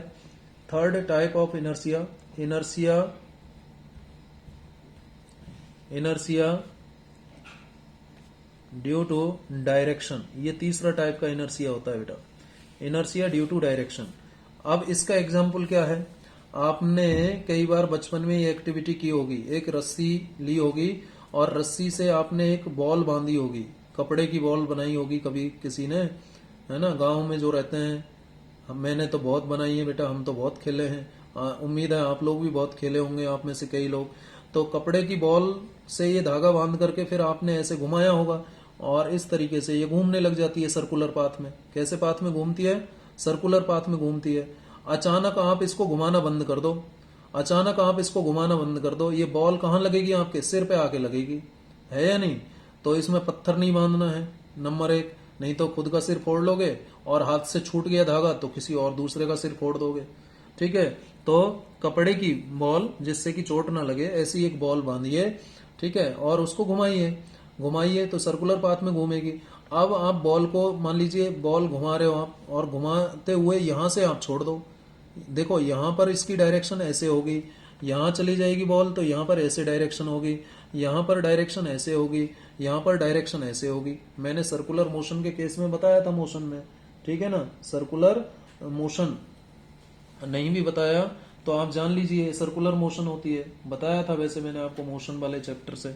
ठीक है, मोशन वाले चैप्टर में सर्कुलर मोशन आपको बताई थी मैंने। तो सर्कुलर मोशन में जब ऑब्जेक्ट रहता है तो उसके ऑब्जेक्ट की जो स्पीड का डायरेक्शन है ना बेटा, वो किसी भी, जैसे यहाँ पर स्पीड का डायरेक्शन निकालना है, किस डायरेक्शन में मूव कर रहा है, तो यहाँ पर टेंजेंट ड्रॉ कर दो, यहाँ निकालना है तो ये टेंजेंट ड्रॉ कर लो, करो, यहाँ निकालना है तो यहाँ टेंजेंट ड्रॉ कर दो। और टेंजेंट हमेशा किस डायरेक्शन में ड्रॉ होगा? जिस डायरेक्शन में बॉल मूव कर रही है। ऐसे मूव कर रही थी ना एंटी क्लॉकवाइज, तो ऐसे ऐसे ड्रॉ करना है, कहीं ऐसे मत ड्रॉ कर देना, इस तरफ एरो नहीं लगाना है। इस तरफ बॉल आ रही है तो इस तरफ टेंजेंट ड्रॉ किया है। तो ये टेंजेंट अलग अलग जगह पर क्या बता रहे हैं? बॉल की वेलोसिटी की डायरेक्शन, स्पीड की डायरेक्शन को बता रहे हैं। अब यहाँ डायरेक्शन में लगातार चेंज आ रहा है, इसलिए ये क्या कहेंगे हम यहाँ पर कि वेलोसिटी चेंज हो रही है। स्पीड में थोड़ी ना चेंज आ रहा है, स्पीड तो वही है, क्योंकि मैग्नीट्यूड तो वही रहना है, केवल डायरेक्शन में चेंज आ रहा है। और जब मैग्नीट्यूड सेम रहता है, डायरेक्शन बदलती है, तो हम कहते हैं ना कि वेलोसिटी बदल गई, क्योंकि डायरेक्शन बदलने से वेलोसिटी बदल जाता है, क्योंकि हम जानते हैं स्पीड विद डायरेक्शन वेलोसिटी कहलाता है। तो यदि बॉल को यहाँ से आप छोड़ दोगे तो ये बॉल यहाँ से छोड़ते ही इस डायरेक्शन में जाएगी। यहाँ जब ये बॉल यहाँ आ जाती है, यहाँ पर छोड़ दोगे तो इस तरफ जाएगी सीधे। और यहाँ जब बॉल होती है तो यहाँ से छोड़ोगे, धागे को छोड़ोगे तो ये इस तरफ जाएगी। और जब बॉल यहाँ होती है, यहाँ धागे को जब छोड़ोगे तो ये बॉल इस तरफ जाएगी। यानी जिस डायरेक्शन में टेंजेंट होगा ना, उसी डायरेक्शन में जाएगी, उसी डायरेक्शन में जाएगी, जब तक कि इस पर कोई एक्सटर्नल फोर्स ना लगाया जाए। तो जैसे ही आप रस्सी को छोड़ोगे तो इसके ऊपर लगने वाला एक्सटर्नल फोर्स जीरो हो जाएगा। तो उस कारण वो जिस डायरेक्शन में जाना चाह रही थी, इनर्सिया ड्यू टू डायरेक्शन, यहाँ जो इनर्सिया ड्यू टू डायरेक्शन है वो इस टेंजेंट की डायरेक्शन में ले जाना चाहेगा ना इसको। यहाँ का इनर्सिया इस डायरेक्शन में ले जाना चाहेगा, यहाँ का इनर्सिया इस डायरेक्शन में, यहाँ का इनर्सिया इस डायरेक्शन में। लेकिन जब तक आपने ये थ्रेड नहीं छोड़ा, धागा नहीं छोड़ा, तब तक तो ये ऐसे ही मूव करती रहेगी सर्कुलर मोशन में, इधर उधर थोड़ी जाएगी, क्योंकि अब तो आप एक्सटर्नल फोर्स लगा रहे हो जब तक आपने धागा पकड़ा हुआ है। लेकिन जैसे ही धागे को छोड़ दोगे तो इनर्शिया ड्यू टू डायरेक्शन के कारण ये जो बॉल है, इसको जो डायरेक्शन इस जगह मिली है टेंजेंट से, उसी डायरेक्शन में चले जाएगी, धागे को छोड़ देगी। तो इसे इनर्शिया ड्यू टू डायरेक्शन का एग्जाम्पल हम कहेंगे। तो 3 टाइप की इनर्शिया होती है: inertia due to rest, inertia due to motion और इनर्शिया ड्यू टू डायरेक्शन। ठीक है। अब देखिए, इनर्शिया का मास के साथ भी एक रिलेशन होता है, वो भी आपको जानना बहुत जरूरी है। मास के साथ एक रिलेशन होता है इनर्शिया का, मास एंड इनर्शिया, इसके बारे में भी जान लो। बहुत कोई बड़ा टॉपिक नहीं है मास एंड इनर्शिया, सिंपल बात जाननी है कि more mass more inertia, less mass less inertia. ये बात यदि आप याद रखोगे तो आपके क्वेश्चन गलत नहीं होने वाले। ठीक है, more mass more inertia, less mass less inertia, ये ध्यान रखना। More mass more inertia, more mass more inertia, less mass less inertia. याद हो गया होगा आपको। अगर ये याद रहेगा तो आप क्वेश्चन सॉल्व कर दोगे। कैसे क्वेश्चन आते हैं इसके ऊपर? जैसे आपसे कहा जाएगा कि एक साइकिल है और एक ट्रेन है, बताइए किसका इनर्शिया ज्यादा है? ऑब्वियसली ट्रेन का मास ज्यादा होता है तो ट्रेन का इनर्शिया ज्यादा होगा। ठीक है, जिसका मास कम होगा उसका इनर्शिया भी कम होगा। तो इस टाइप के क्वेश्चन आते हैं। जैसे क्वेश्चन आ जाएगा कि मान लीजिए एक रबर की बॉल है और एक मान लीजिए आयरन की बॉल है, तो किसका इनर्शिया ज्यादा है? आयरन का ज्यादा है। ठीक है, तो more mass more inertia, less mass less inertia. ठीक है, जैसे एक टेनिस बॉल होती है और एक फुटबॉल होती है, तो किसका इनर्शिया ज्यादा होगा? फुटबॉल का ज्यादा होगा, टेनिस की बॉल का कम होगा। ठीक है, क्लियर। जैसे एक एलिफेंट है और एक आंट है, चींटी है और एक हाथी है, तो किसका इनर्शिया ज्यादा है? हाथी का ज्यादा है, क्योंकि हाथी का मास ज्यादा है और चींटी का मास कम है। तो more mass more inertia, less mass less inertia, ये ध्यान रखिएगा। ठीक है, तो ये बात आपको बहुत अच्छे से ध्यान रखनी है। लॉ ऑफ इनर्शिया के बारे में मैंने आपको बताया। इनर्शिया क्या होता है? Inertia is the property of an object because of which that object want to be in its original position, यानी an object does not want to change its state of rest or motion at its own. खुद से वो अपनी state of rest या motion को नहीं बदलना चाहता जब तक कि उस पर कोई एक्सटर्नल अनबैलेंस्ड फोर्स ना लगाया जाए। ये जो प्रॉपर्टी है ऑब्जेक्ट की, इनर्शिया कहलाती है। इनर्शिया 3 टाइप का होता है: inertia due to rest, inertia due to motion, inertia due to direction. Inertia due to rest के मैंने आपको एग्जाम्पल बताए कि जब आप एक बस कोई बस स्टैंड पर खड़ी हुई है और उस बस में आप जाकर के बैठ जाते हैं, बस अचानक चलना शुरू करती है तो हमें पीछे की तरफ जर्क महसूस होता है, पीछे की तरफ फोर्स एक्सपीरियंस होता है, तो वो इनर्शिया ड्यू टू रेस्ट, क्योंकि बस तो अचानक मोशन में आ गई लेकिन आपका जो शरीर है वो तो रेस्ट में ही रहना चाहता है, इसलिए हमें पीछे की तरफ फोर्स एक्सपीरियंस होता है। लेकिन वहीं यदि चलती हुई बस है तो जिस स्पीड से बस चल रही है उसमें बैठे हुए पैसेंजर्स की बॉडी, शरीर भी उसी, या जो भी लगेज है वो भी उसी स्पीड से मूव कर रहा होता है। जब आप चलती हुई बस से गलती से जंप कर जाते हैं तो जंप करते ही आपके जो पैर हैं वो अर्थ के कांटेक्ट में आते हैं, जमीन के कांटेक्ट में आते हैं, और जमीन स्टेशनरी है, स्थिर अवस्था में है, तो पैर तो स्थिर अवस्था में आ जाएंगे अचानक, लेकिन बाकी हिस्सा तो आपका मोशन में है, इस वजह से अनबैलेंस्ड होकर के आप गिर जाते हैं। तो चलती हुई बस में नहीं उतरना चाहिए। ये एग्जाम्पल था किसका, इनर्शिया ड्यू टू मोशन का। और इनर्शिया ड्यू टू डायरेक्शन का एग्जाम्पल मैंने आपको दिया, ये रस्सी बांध करके एक बॉल को जब आप मूव करते हैं और जब किसी भी जगह छोड़ देते हैं तो बॉल टेंजेंट की डायरेक्शन में जाना पसंद करती है due to inertia due to motion. और मास और इनर्शिया में संबंध होता है क्या, more mass more inertia, less mass less inertia. यानी वे ऑब्जेक्ट जिनका मास कम होता है उनका इनर्शिया भी कम होता है, जिनका मास ज्यादा होता है उनका इनर्शिया भी ज्यादा होता है। और ऑब्वियसली जिसका मास ज्यादा है उसका वेट भी ज्यादा होगा, जिसका मास कम है उसका वेट भी कम होगा। मास और वेट में अंतर होता है, ध्यान रखिएगा, मास एंड वेट में अंतर होता है, ये बात हम आगे करेंगे। यदि मास तो सिंपली मटेरियल के द्वारा ऑक्यूपाई किया गया वॉल्यूम में, और वेट जो है मास में यदि एक्जिलरेशन से मल्टीप्लाई कर दोगे, एक्जिलरेशन ड्यू टू ग्रेविटी से, तो वो वेट बन जाता है। आगे हम बात करेंगे इसके बारे में डिटेल में। चलिए अब हम आगे नेक्स्ट बात कर लेते हैं किसके ऊपर, Newton's first law of motion के ऊपर बात कर लेते हैं। तो न्यूटन ने, अब गैलीलियो का ऑब्जर्वेशन न्यूटन ने स्टडी किया, सर आइजैक न्यूटन ने, और फाइनली न्यूटन ने जो है अपने लॉज ऑफ मोशन दिए। ठीक है, एरिस्टोटल के रिसर्च वर्क को भी स्टडी किया, लेकिन एरिस्टोटल का रिसर्च वर्क तो एक बहुत बड़ा झूठ था, फॉल्सी था, जिसको गैलीलियो ने भी प्रूव किया। और गैलीलियो का जो कंक्लूजन था बेटा, उसके आधार पर न्यूटन ने अपना पहला लॉ ऑफ मोशन दिया।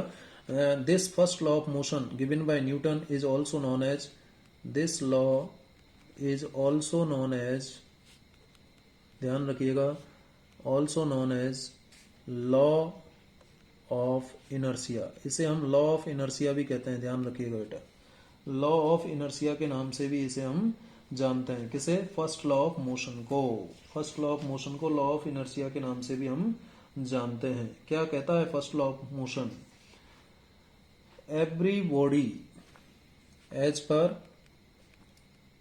पर दिस लॉ, अभी हमने थोड़ी देर पहले जो लॉ ऑफ इनर्शिया लिखा वही तो न्यूटन का फर्स्ट लॉ हो जाएगा। ठीक है, as per this law every body continues to be in its state of rest, every body or object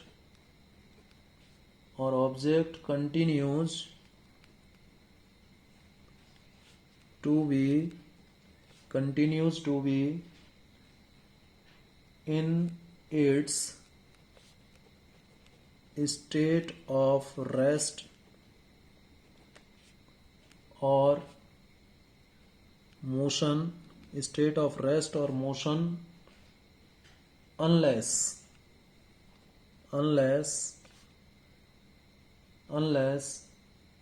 an external unbalanced force acts on it। जब तक कि इस पर कोई एक्सटर्नल अनबैलेंस्ड फोर्स नहीं लग जाता है तब तक यदि कोई ऑब्जेक्ट या बॉडी रेस्ट में है तो वो रेस्ट में ही रहेगा, और यदि कोई बॉडी या ऑब्जेक्ट मोशन में है तो वो मोशन में ही रहेगा। ठीक है, इसको हम दूसरे शब्दों में आसान से लैंग्वेज में ऐसे भी लिख सकते हैं, as per this law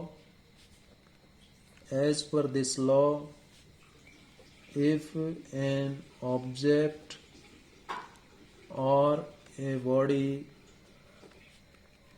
is in rest, it will be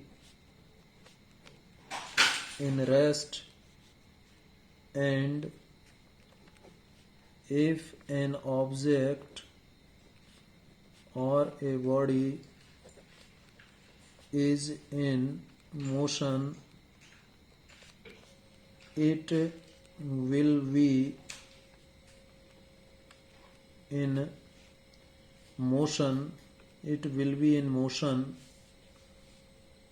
it will be in motion always unless it is acted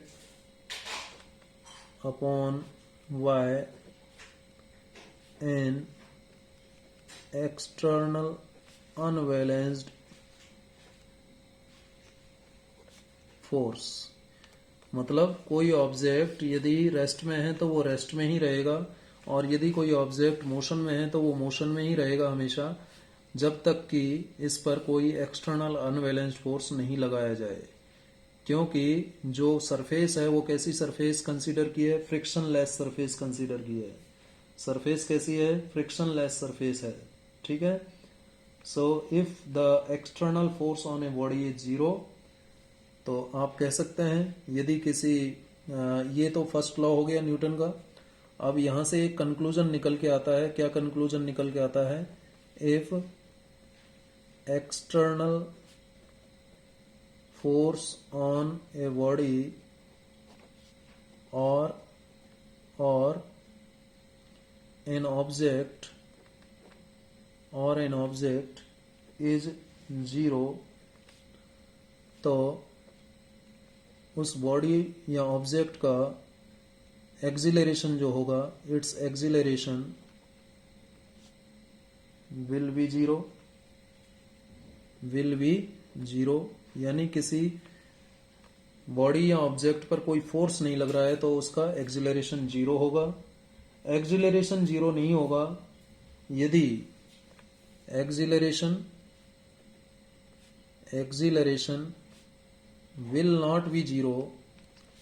will not be zero if an external unbalanced force is acting on that body। यदि उस body पर external unbalanced force लग रहा है तो उसका acceleration zero नहीं होगा, अदरवाइज उसका एक्सिलरेशन जीरो होगा। देखिए यदि कोई ऑब्जेक्ट रेस्ट में है, तो रेस्ट में है तो उसकी वेलोसिटी जीरो होगी, तो एक्सिलरेशन भी जीरो होगा। ठीक है। यदि कोई ऑब्जेक्ट मोशन में है, तो मोशन में है तो उसके ऊपर फोर्स तो लग ही नहीं रहा है। फ्रिक्शन लेस सरफेस की आप बात कर रहे हैं। किसकी बात कर रहे हैं? फ्रिक्शन लेस सरफेस पर यदि कोई ऑब्जेक्ट रेस्ट में है तो उसकी वेलोसिटी जीरो होगी, एक्सिलरेशन जीरो हो जाएगा। मोशन में है तब भी उसका एक्सिलरेशन जीरो होगा। क्यों जीरो होगा एक्सिलरेशन? क्योंकि उस पर कोई एक्सटर्नल अनबैलेंस्ड फोर्स नहीं लग रहा है। एक्सटर्नल अनबैलेंस्ड फोर्स नहीं लग रहा है, ध्यान रखिएगा। External unbalanced force is not acting. ठीक है। यानी F का वैल्यू जीरो है, तो इसलिए A जीरो हो जाएगा यहाँ पर। और यदि डायरेक्शन की बात करें, डायरेक्शन के केस में मैंने डायरेक्शन की बात की, सर्कुलर मोशन में बात की थी। तो सर्कुलर मोशन में यदि ऑब्जेक्ट यहाँ पर है तो इस डायरेक्शन में वेलोसिटी होता है, यहाँ पर है तो इस डायरेक्शन में, टेंजेंट की डायरेक्शन में होता है। यहाँ पर है तो इस डायरेक्शन में, यहाँ पर है तो इस डायरेक्शन में। तो यहाँ पर डायरेक्शन में चेंज आ रहा है, स्पीड में चेंज नहीं आ रहा, इसलिए यहाँ भी तो एक्सिलरेशन क्या होगा? जीरो होगा। यहाँ भी एक्सिलरेशन क्या होगा? जीरो होगा। यूनिफॉर्म एक्सिलरेशन होगा। कैसा एक्सिलरेशन होगा? यूनिफॉर्म एक्सिलरेशन होगा। ठीक है। यूनिफॉर्मली एक्सिलरेटेड होती है कौन सी? Circular motion. यूनिफॉर्म एक्सिलरेशन होता है क्योंकि यहाँ पर स्पीड में चेंज नहीं आ रहा है। किस में चेंज आ रहा है? वेलोसिटी में चेंज आ रहा है, because of change in direction. तो कुल मिलाकर के बात यह है कि यदि किसी ऑब्जेक्ट पर एक्सटर्नल फोर्स नहीं लग रहा है तो उसका एक्सिलरेशन जीरो होगा। और एक्सिलरेशन जीरो कब नहीं होगा? When external unbalanced force is acting on the body. यदि किसी बॉडी पर एक्सटर्नल अनबैलेंस्ड फोर्स लग रहा है तो उसका एक्सिलरेशन जीरो नहीं होगा। एग्जाम्पल्स यदि पूछ लिए जाएं, कई बार एग्जाम्पल पूछ लेता है किसके? जैसे फर्स्ट लॉ ऑफ मोशन के एग्जाम्पल पूछे तो लॉ ऑफ इनर्शिया के जितने भी एग्जाम्पल हैं वो सारे के सारे एग्जाम्पल किस में आएंगे, फर्स्ट लॉ ऑफ मोशन में भी आएंगे। जैसे पहला आपने एग्जाम्पल देखा किसका, कैरम का, कैरम वाला एग्जाम्पल जो है इसी में आएगा, फर्स्ट लॉ ऑफ मोशन में आएगा। ठीक है, फर्स्ट लॉ ऑफ मोशन में आएगा कैरम का। और दूसरा एग्जाम्पल आपने देखा ग्लास टम्बलर का। ग्लास टम्बलर में आपने क्या किया, एक कॉइन रखा था, ठीक है, और कॉइन को जब कार्डबोर्ड को फ्लिक किया तो उस केस में यहां पर आप लिख देना कैरम बोर्ड, ये एग्जाम्पल है। दूसरा आप a coin placed on cardboard over cardboard placed, cardboard कहाँ रखा हुआ है, प्लेस्ड ओवर ए ग्लास। ठीक है, ये एग्जाम्पल हो जाएगा। और भी एग्जाम्पल मैंने बताए थे आपको, क्या कि मूविंग बस खड़ी हुई है, अचानक चलना शुरू करती है तो पीछे की तरफ जो जर्क लगता है वो Newton's first law of motion का ये एग्जाम्पल है। ठीक है, तो ये सारे एग्जाम्पल आप इसमें लिख सकते हैं इनर्शिया वाले में। तो ये फर्स्ट लॉ ऑफ मोशन की बात हुई। अब एक क्वेश्चन और है इसके ऊपर जो हमने डिस्कशन किया, इसके ऊपर ये क्वेश्चन और सॉल्व कर लेते हैं। क्या क्वेश्चन है, which of the following has more inertia, किसका इनर्शिया ज्यादा होगा, a rubber ball and a stone of the same size. बताइए, पार्ट ए का आंसर ऑब्वियसली रबर बॉल होगा, क्योंकि स्टोन का मास तो कम होगा ना, तो रबर बॉल का इनर्शिया, सॉरी मोर इनर्शिया पूछ रहा है, मोर inertia, more inertia, rubber ball has less inertia, rubber ball has less inertia because of less मास। ठीक है, stone has more inertia because of more मास।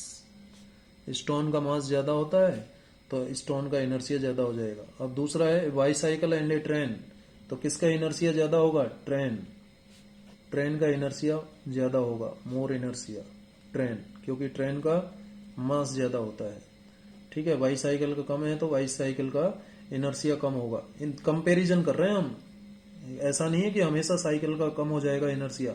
यदि आप साइकिल को कंपैरिजन करोगे किससे, साइकिल को कंपेयर करो एक मान लीजिए बॉल से, तो साइकिल का इनर्शिया ज्यादा हो जाएगा फिर उस केस में। तो कंपैरिजन में देखना है आपको। अब जैसे ये है सी पार्ट में, ए 5 rupees coin and A 1 rupee coin, ये अच्छा है। 5 रुपी कॉइन का इनर्शिया ज्यादा होगा या 1 रुपी का, तो 5 रुपीज का ज्यादा होगा इनर्शिया। 5 रुपीज जो है वो ज्यादा भारी आता है ना, उसका मास ज्यादा होता है। 5 rupees coin has more inertia, लेकिन 1 रुपीज कॉइन जो है उसका मास कम होता है तो उसका इनर्शिया भी कम होगा। तो 5 रुपीज जो कॉइन है उसका इनर्शिया ज्यादा होगा।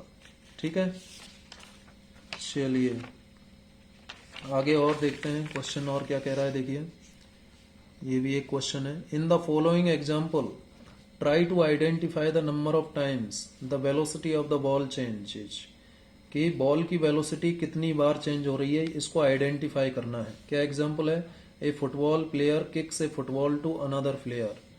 ये मान लीजिए फुटबॉल ग्राउंड है, ये क्या है बेटा, फुटबॉल ग्राउंड है। अब ये फुटबॉल प्लेयर है बेटा, मान लेते हैं ये फुटबॉल प्लेयर है, मान लीजिए, और ये फुटबॉल है। ठीक है, ये फुटबॉल है। तो पहले कह रहा है a football player kicks a football to another player of his team who kicks the football towards the goal. ये फुटबॉल प्लेयर इस फुटबॉल को किक करता है एक दूसरे अपने ही टीम के प्लेयर के पास, इसके पास चले जाती है। ये इसी टीम का प्लेयर है, इधर मान लीजिए ये टीम ए है और इधर मान लीजिए टीम बी है, तो ये टीम ए के प्लेयर के पास ही भेज रहा है। A football player kicks a football to another player of his team who kicks the football towards the goal, और गोल इधर होता है, आप जानते हो, इसका गोल इधर, इनको इधर गोल करना है। तो ये कहाँ हिट करेगा, इस तरफ हिट करेगा, इस तरफ हिट करेगा। तो यहाँ पर कौन खड़ा है, गोलकीपर खड़ा है। कौन खड़ा है, गोलकीपर। तो ये गोलकीपर के पास जाएगी बॉल। अब गोलकीपर ने बॉल को कलेक्ट किया and kicks it's towards a player of his own team, और इसने भी अपनी एक टीम के खिलाड़ी की तरफ इसको किक कर दिया। ये इसकी टीम का खिलाड़ी है, इसके पास चली गई बॉल, ठीक है, बॉल इसके पास चली गई, ये बॉल इसके पास चली गई, ये टीम का खिलाड़ी है, इसके पास चली गई। Also identify agent supplying the force in each case. तो पहले तो ये बताइए कि कितने नंबर ऑफ टाइम्स जो है velocity of the ball change हुई होगी। तो एक बार तो यहां चेंज हुई, इसने हिट किया, दूसरी बार इसने हिट किया, तीसरी बार इसने हिट किया, ठीक ठीक है, तो 3 बार वेलोसिटी चेंज हो रही है, 3 टाइम्स वेलोसिटी चेंजेज। कितनी बार चेंज हुई, देखो इसने यहां से इसने हिट किया ना इसके पास, तो एक बार तो इसने चेंज कर दी वेलोसिटी, फिर इसके पास से जाएगी दूसरी बार चेंज हो जाएगी, फिर इसके पास से जाएगी, तीसरी बार चेंज हो जाएगी, फिर ये भी तो पकड़ेगा ना उसको, ये भी पकड़ेगा उसको, ठीक है ना, तो वो 0 में आ जाएगी, तो पकड़ेगा तभी तो 0 में आएगी। तो वैसे तो 4 बार हो रही है वेलोसिटी चेंजेज 4 टाइम्स, ठीक है। देखो बेटा मैंने 3 तो एक इसका और एक इसका, और चौथा मैंने कौन सा लिया है कि इसने बॉल को पकड़ा, इसने बॉल को फाइनली पकड़ा, तो इसलिए वेलोसिटी 4 बार चेंज हो गई। और दूसरा क्या कह रहा है, ये हो गया। Also identify the agent supplying the force in each case. और फोर्स कौन लगा रहा है, अब देखो जब इसने बॉल को हिट किया तो फोर्स कौन लगा रहा है, ये प्लेयर लगा रहा है, दूसरे केस में ये लगा रहा है, तीसरे केस में ये लगा रहा है, ठीक है या नहीं। तो मान लीजिए टीम 1 का जो खिलाड़ी है, ये 1 नंबर का खिलाड़ी है टीम ए का, ये 2 नंबर का खिलाड़ी है टीम ए का, और ये गोलकीपर है, गोलकीपर, ठीक है, और ये 1 नंबर का खिलाड़ी है किसका, टीम बी का। तो कौन फोर्स चेंज कर रहा है, फोर्स जो agent supplying the force, agents supplying force, कौन कौन फोर्स सप्लाई कर रहा है, player 1 and 2 of team A. और कौन फोर्स अप्लाई कर रहा है,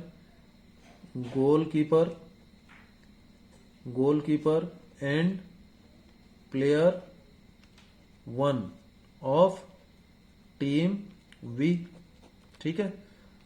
चलिए भाई, ये प्लेयर 1 इसको पकड़ेगा ना, तभी तो फोर्स लगाएगा, तभी तो पकड़ेगा, ठीक है।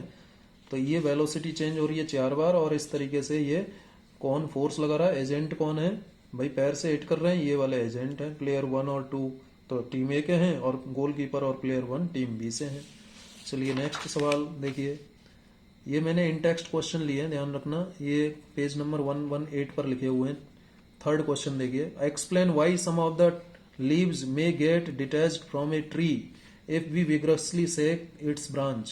यदि हम किसी ट्री की ब्रांच को हिलाते हैं बार बार, तो उसकी जो लीव्स हैं वो अलग हो जाती हैं, वो क्योंकि लीव्स तो किस में हैं, लीव्स जो हैं ट्री की वो रेस्ट में हैं, ठीक है। और ब्रांच जिसको आप हिला रहे हो, हैं, ब्रांच किस में आ रहा है, मोशन में आ रहा है, पहले रेस्ट में था। ब्रांच पर आप क्या लगा रहे हो, एक्सटर्नल फोर्स लगा रहे हो, एक्सटर्नल फोर्स लगा रहे हो, तो एक्सटर्नल फोर्स की वजह से ब्रांच मोशन में आ रहा है। लेकिन ब्रांच तो मोशन में आ गया, लेकिन लीव्स किस में रहे, रेस्ट में, तो लीव्स रेस्ट में है। So due to inertia at rest of leaves, inertia at rest, इसके कारण लीव्स, जो लीव्स हैं, लीव्स का इनर्सिया ऑफ रेस्ट है, उसके कारण leaves get detached, leave get detached from a tree, क्योंकि ब्रांच तो मोशन में आ गया, लेकिन लीव्स तो किस में रहना चाहती हैं, रेस्ट में रहना चाहती है, तो इनर्सिया एट रेस्ट के कारण ऐसा हो रहा है, ठीक है। Number 4, why do you fall in the forward direction when a moving bus breaks to a stop and fall backward when it accelerates from rest। भाई ये मूविंग बस है बेटा, ये मूविंग बस है, इसमें आप बैठे हुए हो, ये चल रही है और यहाँ पहुंच गई, ठीक है। अब मूविंग बस जब अचानक ब्रेक लगाती है तो आप किस तरफ, ऐसे बैठे थे तो आपकी पोजीशन ऐसी हो जाएगी, आगे की तरफ झुक जाओगे, आगे की तरफ झुक जाओगे ना आप, इस तरीके से आगे की तरफ झुक जाओगे, क्योंकि आपका शरीर तो रेस्ट में था, लेकिन बस अचानक रुक गई। सॉरी, आपका शरीर तो मोशन में था, जिस स्पीड से बस मूव कर रही थी उसी स्पीड से आपका शरीर मूव कर रहा था। लेकिन बस में जब ब्रेक लगाए तो बस तो रेस्ट में आ गई, लेकिन शरीर आपका तुरंत रेस्ट में नहीं आएगा, वो तो मोशन में ही रहना पसंद करेगा। तो इस कारण वो आगे की तरफ क्या होगा, जर्क महसूस होगा। ठीक है, तो ये इनर्सिया किसकी वजह से हुआ ऐसा, इनर्सिया ड्यू टू मोशन की वजह से हुआ पहला तो। और दूसरा, जब कोई बस खड़ी हुई है, ये बस खड़ी हुई है और इसमें जाकर के आप बैठ गए, ठीक है, ये तो मूविंग थी, ये मूविंग बस थी और यहाँ आपने ब्रेक अप्लाई किए, ठीक है। और ये बस स्टॉप कहाँ पर खड़ी थी, स्टैंड पर खड़ी थी, ठीक है, स्टेशनरी पोजीशन में खड़ी थी। अब जब ये अचानक चलना शुरू करती है, जब बस अचानक चलना शुरू करती है तो क्या होगा, आप ऐसे बैठे थे तो आप पीछे की तरफ झुक जाओगे। किस तरफ झुक जाओगे, पीछे की तरफ। क्यों झुक जाओगे पीछे की तरफ, क्योंकि आप रेस्ट में थे। अब बस ने तो चलना शुरू कर दिया v वेलोसिटी से मान लीजिए, और यहाँ पहले ये v से चल रही थी, बाद में v जीरो हो गया, ब्रेक अप्लाई कर दिए। और यहाँ पहले v जीरो था लेकिन अचानक चलना शुरू की तो ये आप पीछे की तरफ जर्क महसूस करेंगे, क्योंकि आपका शरीर तो रेस्ट में रहना चाहता है और बस चलना शुरू कर दी। तो इनर्सिया ड्यू टू रेस्ट ऐसा हो रहा है, ठीक है। तो ये इसका आंसर हो गया। तो उम्मीद करता हूँ कि आज जो मैंने टॉपिक्स आपको समझाए, एरिस्टोटल फाल्सी, और इसके बाद में गैलीलियो का observation, law of inertia, then Newton's law of motion with examples मैंने आपको बताए और ये क्वेश्चंस बताए। उम्मीद करता हूँ कि आपको समझ में आया होगा। वीडियो को फिर दोबारा से देखिएगा, ध्यान से देखिएगा। Thank you very much.